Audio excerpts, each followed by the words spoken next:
Guys, അപ്പോൾ നമ്മൾ അസ്തയിലെ മുട്ട, പാൽ, ഉള്ളി, തക്കാളി പിന്നെന്തോന്നുണ്ടല്ലോ പിന്നെന്തോന്നുണ്ടാകും പോലും കഴിക്കാനൊക്കെ പോകാം. നല്ലൊരു സണ്ണിലാണ്.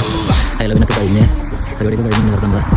ഇതിപ്പോൾ ഓട്ടം കഴിഞ്ഞു റോഡ് ക്രോസ് ചെയ്യാൻ പോവുകയാണ്. അപ്പോൾ നമ്മൾ ഇതിൽ ഞെക്കണം ഓൾറെഡി ഞെക്കിയിട്ടുണ്ട്. നേരം നിൽക്കാം.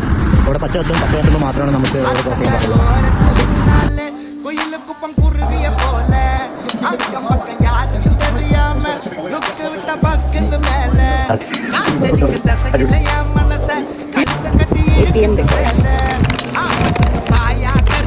എനിക്ക് ഇഷ്ടപ്പെട്ട